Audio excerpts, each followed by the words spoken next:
Hey, let's turn this guitar riff into a song. I'm going to play the riff, and I'm going to show you step by step what I use equipment-wise and production-wise to get the sounds that I get.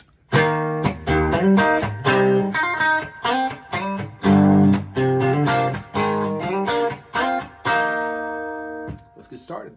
I'm going to be using my PRS McCarty 594 on this particular song. I use it on a lot of stuff because this is kind of like my Swiss Army knife of guitars. So I can actually take the bridge pickup here and I can split it to sound more like a single coil by pulling up on this knob, and it gives me more of a Telecaster Strat type sound, and I get it more sounding more of a Telecaster than a Strat with the guitar amp that I use. I've got a couple of guitar amps I use on a regular basis, one being a Mesa Boogie single rectifier Rectoverb. That sound will not cut it for this song though. So we will be going with the Fender Hot Rod Deluxe 4. As you see, I'm in input number 1. I've got my volume turned up to about 6.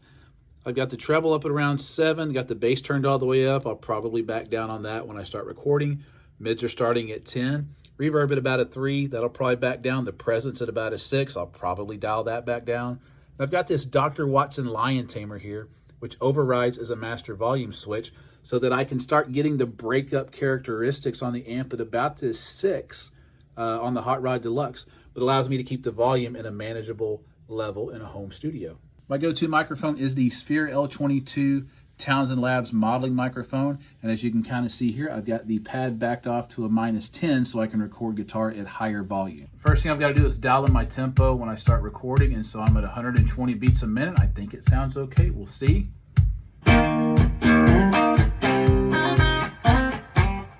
That'll work. So now I'm starting to track the guitar part here, and I've already had to change a couple of things. The first one was I had to back off of the reverb because it was coming through way too present with the guitar sound. It almost sounded like water splashing. So as I told you earlier, the reverb is probably gonna get backed off a little bit. It already has. I'm gonna add in a little bit of an acoustic guitar here when I've got the guitars kind of dirty panned left and right, kind of playing different patterns, creating like a little bit like a little stereo wobble, I guess you would say. But the acoustic kind of allows me to get some percussive elements in it too.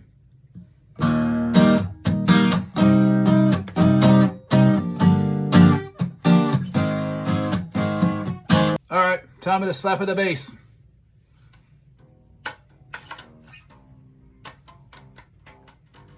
So I've got two guitars laid down, left and right. I've got an acoustic guitar laid down. I've got a bass pattern laid down.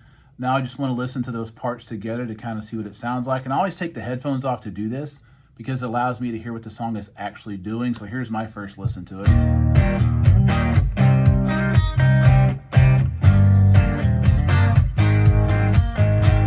So my first impression is this sounds a lot more like 80s country than I really thought it was going to sound like, but that's okay. That's what we're going to go with. So we're going to do kind of a modern spin on it, see what we can get it to sound like.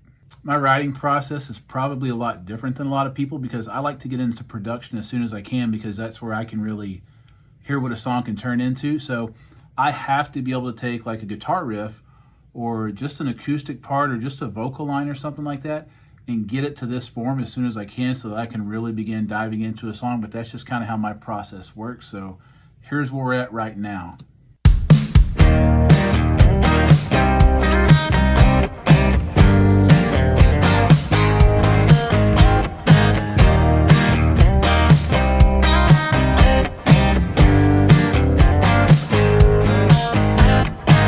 So if I'm writing a song that starts with a guitar idea first, I may let this sit for a day or two, an hour, a couple of minutes. It could be 6 months or a year. I've had that happen before too. So I'm gonna listen to it just a little bit more today, see if there's any melodies or any other ideas that I wanna put together with it and see if I wanna move forward or not. But again, my process is I have to get it into production for me to start to be able to piece things together and to fully go through the writing process. I'm just not somebody that writes on an acoustic or piano from start to finish. That's just not my style. I've always been kind of production with writing at the same time, but everybody's different, and this is kind of how I do things.